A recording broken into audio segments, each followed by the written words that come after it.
شب معراج کا ذکر کیا تھا. شب معراج آپ تشریف لے گئے تھے. وہاں ایک اور واقعہ بھی ہوا تھا. جب کعبہ قوسین کی منزل پہ گفتگو ہوئی تو اللہ نے ایک جبہ رسول کو دیا تھا. وہ جبہ ولایت کا جبہ تھا. میرے بچوں, جبہ کہتے ہیں اس چولے کو جو ہم پہنتے ہیں پاؤں تک. عرب میں اسے ثوب کہا جاتا ہے, جو پاؤں تک ہوتا ہے. اکثر مجھے بھی پہننا دیکھتے ہو.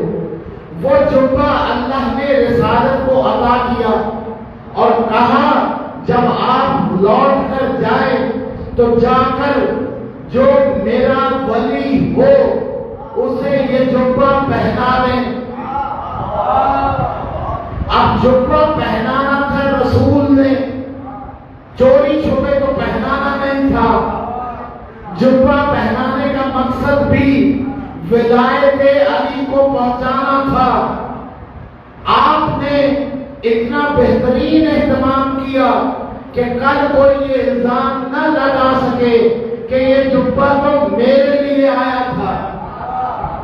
آپ نے بھری مسجد میں اعلان کیا کہ بتاؤ اگر کوئی شخص فلاں برائی کرے تو تم کیا کرو گے. وہاں مسلمانوں کے بزرگ پہلی شخصیت نے جواب دیا کہ میں الہی قانون کی مطابق اسے سزا دوں گا. آپ نے فرمایا بیٹھ جائیے.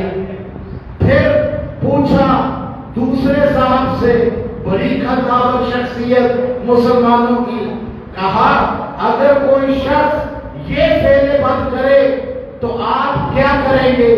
انہوں نے کھڑے ہو کر فرمایا ایسی سزا دوں گا کہ اس کی 7 نسلیں یہ فعل کرنے کے بارے میں کبھی سوچے بھی نہ.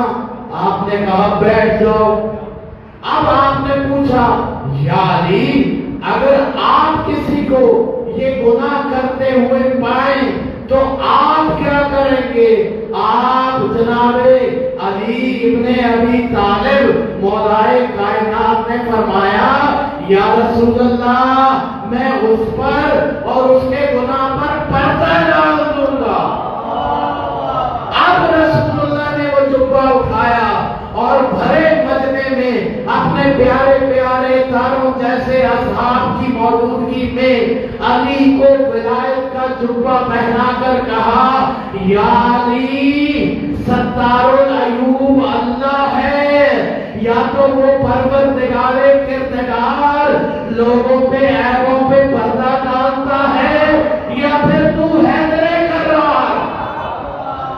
نعرہ تکبیر, نعرہ رسالت, نعرہ حیدری. اسے کہتے ہیں نعمت تمام.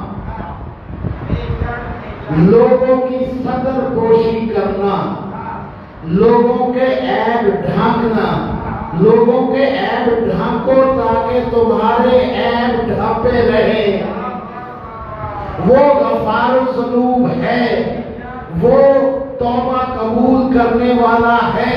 لوگوں کی صدر پوشی اور ستار العیوب کی فطرت پر لوگوں کے عیب اس لیے ڈھانپو تاکہ ان میں توبہ کرنے کی جرت پیدا ہو اور وہ اللہ سے مایوس نہ ہو. یہ ہے ولایت علی.